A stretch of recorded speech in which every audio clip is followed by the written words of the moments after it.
ദേവീ ശരണം അമ്മേ കെൽപ്പാളുന്ന വിധത്തിൽ ഞാനിവിടെ എത്താറുണ്ടു ദേവി. തൊഴിൽ അൽപായുസ്സിതു പൂർണ്ണമാകണമതിനാണെന്നുമെൻ പ്രാർത്ഥന. കൽപ്പാന്തം വരെ നിന്നെ വാഴ്ത്തുവതിനായി മോഹിച്ചു ഞാനെങ്കിലും നിൽപ്പാനുള്ള മരുന്നു ഞാൻ കരുതിയില്ലമ്മേ. പരമേ ഭയം ദേവീ ശരണം അമ്മേ.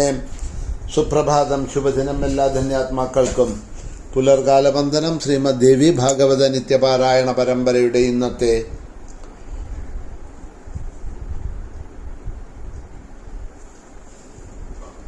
പ്രഭാഷണ വേദിയിലേക്ക് എല്ലാ സജ്ജനങ്ങൾക്കും സുസ്വാഗതം. ഷഷ്ഠസ്കന്ധത്തിലെ 13-ാമത്തെ അധ്യായമാണ് അവലോകനം ചെയ്തു വരുന്നത്. ശുനശേഫന്റെ കഥ. വിശ്വാമിത്രന്റെ അനുഗ്രഹത്താൽ വിശ്വാമിത്രൻ അനുഗ്രഹിച്ചുപദേശിച്ചു കൊടുത്ത വരുണമന്ത്രം ജപിച്ച ശുനശേഫൻ വരുണനെ സന്തോഷിപ്പിച്ചു. വരുണൻ സ്വയം പ്രത്യക്ഷമായി ശുനശേഫനെ യജ്ഞപശുവിൽ നിന്നും മോചിപ്പിച്ച് ഹരിശ്ചന്ദ്രന്റെ ഉദരരോഗത്തെ തീർത്തുകൊടുത്തു എന്നവിടെ പറഞ്ഞു. കഥ പറയാനുള്ള സന്ദർഭം നിങ്ങൾ മറന്നുപോകരുത്, വിട്ടുപോകരുത് എന്ന കാരണം കൊണ്ട് അതിനെ വീണ്ടും ഒന്ന് ഓർമ്മിപ്പിക്കുകയാണ്. വസിഷ്ഠനും വിശ്വാമിത്രനും ക്രുദ്ധരായി പരസ്പരം ശപിച്ച് കൊറ്റികളായി തീർന്നു. 10,000 വർഷങ്ങൾ അവർ തമ്മിലുള്ള ആ ക്രോധമുണ്ടായിരുന്നു. തമ്മിൽ യുദ്ധം ചെയ്തു നിന്നു ഒറ്റികളായിട്ട് എന്ന് വ്യാസൻ പറഞ്ഞതിനെ കേട്ടപ്പോഴാണ് ആ കഥയെ വിസ്തരിച്ച് ജനമേജയൻ അറിയണമെന്ന് താല്പര്യം പ്രകടിപ്പിച്ചതും. ഇതാ ഈ കഥ ഹരിശ്ചന്ദ്രന്റെ ഈ കഥയിലൂടെ തുടങ്ങിയതും. അപ്പോൾ അതിൻ്റെ ഉത്ഭവം എന്താണ് എന്നുള്ളത് ഓർത്തുകൊണ്ട് നമുക്ക് മുന്നോട്ട് പോവാം എന്ന് വിചാരിച്ചു എന്ന് മാത്രം. അങ്ങനെ ആ യാഗം അവിടെ നിന്നു. യാഗപ്പശുവാക്കാതെ കണ്ട് തന്നെ ശുനശേഫനെ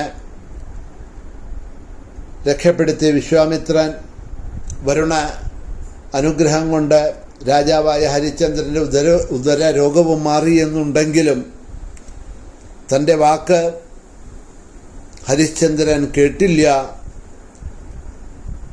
എന്നുള്ള ഒരു ദേഷ്യം, ക്രോധം വിശ്വാമിത്രന്റെ ഉള്ളിൽ ഹരിശ്ചന്ദ്രനോടായിട്ടുണ്ടായിരുന്നു എന്ന് പറയാണ്. ഒരിക്കലായി ഹരിശ്ചന്ദ്രൻ കുതിരപ്പുറത്ത് കയറി നായാട്ടിന് വനത്തിലേക്ക് പോയി. ഒരു പന്നിയെ വേട്ടയാടിക്കൊണ്ട് അദ്ദേഹം ഉച്ചയായപ്പോൾ കൗശികി നദിയുടെ കരയിലെത്തി. ആ സമയത്ത് വിശ്വാമിത്രൻ അവിടെ ഒരു വൃദ്ധ ബ്രാഹ്മണന്റെ വേഷത്തിൽ വന്ന രാജാവിനോട് രാജ്യമുൾപ്പെടെ സകലതും ആർത്ഥിച്ചു വാങ്ങി അദ്ദേഹത്തെ അത്ഭുതകരമാം വണ്ണം വഞ്ചിച്ചു എന്ന് പറയാണ്.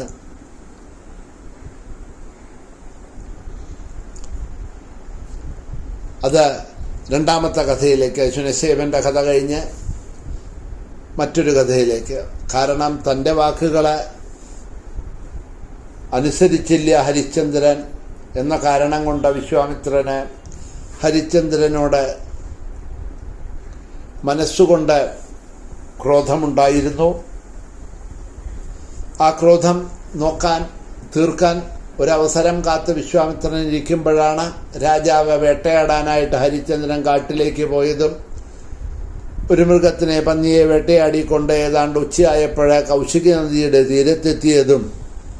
ആ സമയത്ത് വിശ്വാമിത്രൻ അവിടെ ഒരു ബ്രാഹ്മണന്റെ വേഷത്തിൽ ചെന്ന രാജാവിനോട് പല വാക്കുകളും പറഞ്ഞ് ഹരിശ്ചന്ദ്രനിൽ നിന്നും ഹരിശ്ചന്ദ്രന്റെ കയ്യിലുള്ള എല്ലാറ്റിനെയും ദാനം രൂപമായിട്ട് തട്ടിയെടുത്തു, നിർധനനാക്കി ഹരിശ്ചന്ദ്രനെ എന്ന് പറയാണ്. ഇവിടെ എങ്ങനെയാണ് ദേവി ഭാഗവതത്തിൽ പറയണത്? വേറെ പുരാണങ്ങളിൽ വേറെ വിധത്തിൽ പറയണ്ട. ഞാൻ ഇതിനു മുമ്പ് പറഞ്ഞിട്ടില്ലേ, പല പുരാണങ്ങളും നമ്മൾ അവലോകനം ചെയ്യുന്ന സമയത്ത് കുറേ കഥകളൊക്കെ ഒരു പുരാണത്തിലുള്ളത് മറ്റേ പുരാണത്തിൽ നമുക്ക് കേൾക്കാനും കാണാനും കഴിയും. പക്ഷെ ആ കഥകളൊക്കെ ഒരേ മാതിരി ഇരിക്കണം എന്നൊന്നുമില്ല. വളരെ അപൂർവമായിട്ട് അങ്ങനെയൊക്കെ കാണാറുള്ള ഒരേ മാതിരി. മിക്കവാറും പല വ്യത്യാസങ്ങളോടും കൂടിയൊക്കെയാണ് കാണാറ് പതിവുള്ളത്. ഇനി ചില പുരാണങ്ങളിൽ വളരെ ചുരുക്കി ഒരു ശ്ലോകത്തിലൊക്കെ പറഞ്ഞ് സ്പർശിച്ചു പോകുന്നതിനെ മറ്റൊരു പുരാണത്തിൽ 2, 3, 4 അധ്യായങ്ങളിലൂടെയൊക്കെ വ്യാസൻ അതിനെ വർണ്ണിക്കാറുണ്ട്, വിശദീകരിച്ചു പോവാറുണ്ട്.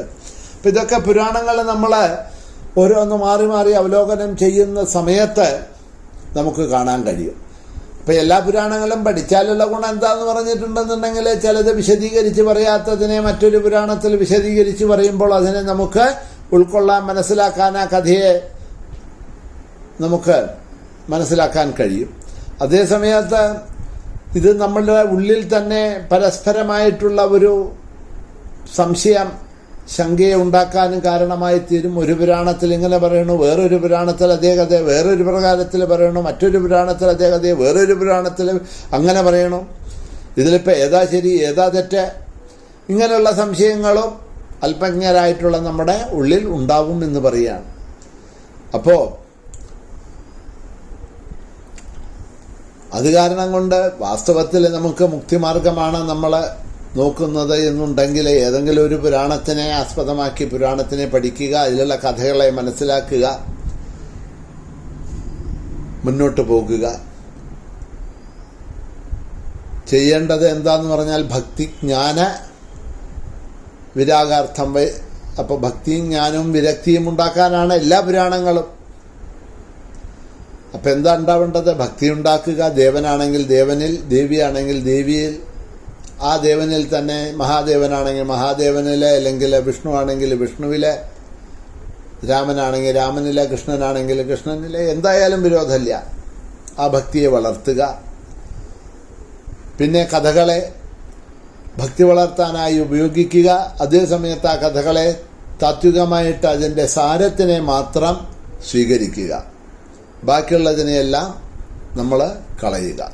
അല്ലേ? ഏതുപോലെ? കരിമ്പിൻ്റെ നീര് പോലെ. അപ്പം നമ്മൾ കരിമ്പിൻ്റെ തണ്ട് വെട്ടിക്കൊണ്ടുവന്നാൽ എന്താ ചെയ്യുക? നമ്മൾ ആ കരിമ്പിൻ്റെ തണ്ട് വെട്ടിക്കൊണ്ടുവന്നാൽ ആ തണ്ട് പിഴിഞ്ഞ് അതിലുള്ള നീരെടുക്കും, ഇല്ലേ? ഇപ്പം കരിമ്പ് നീരൊക്കെ എടുത്തു തരുന്ന, ജ്യൂസ് എടുത്തു തരുന്ന സ്ഥലത്ത് നമ്മൾ കാണാറില്ലേ? അവരെന്താ ചെയ്യുന്നത്? അത് ആ മെഷീൻ്റെ അകത്ത് വെച്ച് ആ കരിമ്പിൻ്റെ തടിയിലുള്ള അവസാനത്തെ ഇറ്റുവരെയുള്ള ആ കരിമ്പ് നീര് അവർ ആ തടിയിൽ നിന്നും ശേഖരിക്കും. ആ കരിമ്പ് നീര് കരിമ്പിൻ്റെ രസത്തിനെ നമ്മൾ ആസ്വദിക്കും, കുടിക്കാനായിട്ട്, ദാഹശമനത്തിനായിട്ട് നമ്മൾ എടുക്കും. ബാക്കി വന്നത് അതിൻ്റെ ചണ്ടിയാണ്. അതിലെന്തെങ്കിലും ഉണ്ടോ എന്ന് ചോദിച്ചാൽ അതിലൊന്നുമില്ല. അതിതാ എവിടെയെങ്കിലും കൊണ്ടുപോയിട്ട് ചിലപ്പോൾ വളമായിട്ടിടാൻ പറ്റുമില്ല എന്നുണ്ടെങ്കിൽ അതിനെ കത്തിച്ച് കൂട്ടി അതിനെ കത്തിക്കുക, ചാരമാവുമ്പോൾ ആ ചാരം വളമായിട്ട് ഭവിക്കും, അത്രയേ ഉള്ളൂ. അല്ലാതെ കണ്ട കരിമ്പിൻ്റെ ചണ്ടി കൊണ്ടെന്തെങ്കിലും നമുക്ക് പ്രയോജനം ഉണ്ടോ എന്ന് ചോദിച്ചാൽ ഒരു പ്രയോജനമില്ല. അത് വീണ്ടും ഇട്ടുപിഴിയാൻ പറ്റുമോ? വീണ്ടും അതിന് വല്ലതും കിട്ടുമോ? അല്ല, അതിനെ വേവിച്ച് തിളപ്പിച്ച് എന്തെങ്കിലുമൊക്കെ ചെയ്തിട്ടോ അതിന് വല്ലതും എടുക്കാൻ പറ്റുമോ? ഒന്നുമില്ല. അത് ചണ്ടിയായി, അത് പോയി, അത് കഴിഞ്ഞു. അപ്പോൾ എന്തു ചെയ്യും? നമ്മൾ അതിൻ്റെ രസത്തിനെ എടുക്കണോ, വേണ്ടതിനെ എടുക്കണോ, വേണ്ടാത്ത ചണ്ടിയെ നമ്മൾ പുറന്തള്ളിക്കളയണം എന്നത് മാതിരി ഈ കഥകളെ നമ്മൾ കേൾക്കുന്ന സമയത്ത് ഈ കഥകളിൽ നിന്നും അതിലുള്ള തത്വങ്ങളെ, ജ്ഞാനങ്ങളെ നമ്മൾ എടുക്കണം. അതുകൊണ്ടാണ് പുരാണത്തിലുള്ള കഥകളെയൊക്കെ, ചില കഥകളെ നമുക്ക് ഭക്തിമാർഗത്തിൽ സ്വീകരിക്കാം, ആ കഥകളായിട്ട് നമ്മൾ എടുക്കാം, കഥകളായിട്ട് മനസ്സിലാക്കാം, കഥകളായിട്ട് പറയാം, ആ കഥകൾ കേട്ട് ഭക്തിയെ വളർത്താം. ചില കഥകൾ അതിനെ നമ്മൾ താത്വികമായിട്ട് കേൾക്കണം, താത്വികമായിട്ട് പറയണം, താത്വികമായിട്ട് കേൾക്കണം, അതിൻ്റെ തത്വത്തിനെ മാത്രം ഗ്രഹിക്കണം. കഥയെ നമ്മൾ തൽക്കാലം വിട്ടേക്കണം, കരിമ്പിൻ്റെ ചണ്ടിയെ ഉപേക്ഷിക്കുന്നത് മാതിരി. കാരണം കഥയിൽ ഒരു സാരമൊന്നും വലുതായിട്ട് കാണാൻ പറ്റില്ല. ആ കഥയിലുള്ള കഥയെ നമ്മൾ കേട്ടത് കൊണ്ട് വലിയ കാര്യമൊന്നും നമുക്കുണ്ടാവണമെന്നില്ല. ആ കഥയുടെ സാരമാണ് നമുക്ക് കേൾക്കേണ്ടതും പിന്തുടരേണ്ടതും അനുകരിക്കേണ്ടതും. ചിലത് അതേമാതിരി തന്നെ നമുക്ക് വിരക്തി ഉണ്ടാക്കുന്ന കഥകൾ, അത് കേട്ട് നമുക്ക് ആ വിരക്തിയാണ് നമ്മൾ അതിൽ നിന്നും ഉണ്ടാക്കിയെടുക്കേണ്ടത്. അപ്പോൾ അങ്ങനെയൊക്കെയാണ് അതിനെ ചിട്ടപ്പെടുത്തിയിരിക്കുന്നത് നമ്മുടെ ശാസ്ത്രങ്ങളിൽ. നമ്മൾ അതിനെ ആ വിധത്തിൽ വേണം നമ്മൾ ഉപയോഗിക്കാൻ. അപ്പോഴാണ് അതൊക്കെ നമുക്ക് ഫലത്തിൽ വരുന്നത്, ഉപകാരത്തിൽ വരുന്നത്. അല്ലാതെ കണ്ട് ഈ കഥ ഇവിടെ എങ്ങനെ, അവിടെ എങ്ങനെ, അതിൻ്റെ സാരെങ്ങനെ, എന്തുകൊണ്ട് പറഞ്ഞു, അവിടെ അങ്ങനെ എന്തുകൊണ്ട് പറഞ്ഞു, ഇതൊക്കെ പറഞ്ഞിട്ട് പോയത് കൊണ്ടൊന്നും യാതൊരു കാര്യവുമില്ല എന്ന് പറയുക. കാരണം അതിൻ്റെ ഒന്നും ആവശ്യമില്ല. മാത്രമല്ല ഓരോരോ സ്ഥലത്ത് ഓരോരോ ആവശ്യം അനുസരിച്ചിട്ടൊക്കെയാണ് ആ കഥകളെ അവതരിപ്പിച്ചിരിക്കുന്നത്.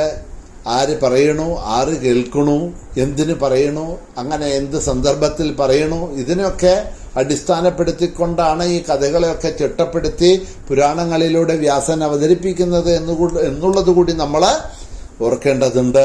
അപ്പോൾ അതാത് അവസരങ്ങൾക്ക് അനുയോജ്യമായിക്കൊണ്ട് അതിനെയെല്ലാം അവതരിപ്പിച്ചു കൊണ്ടുപോവുകയാണ് വ്യാസൻ ചെയ്തിരിക്കുന്നത്. അപ്പോൾ അതാത് ഇതിനെ നമ്മൾ അതിനനുസരിച്ചിട്ട് സ്വീകരിക്കുക, മനസ്സിലാക്കുക, അത് മാത്രമേ വഴിയുള്ളൂ. എന്തായാലും സമയം കഴിഞ്ഞിരിക്കുന്നത് കൊണ്ട് ബാക്കി ഭാഗങ്ങളെ നമുക്ക് നാളെ അവലോകനം ചെയ്തു കൊണ്ടുപോകാം.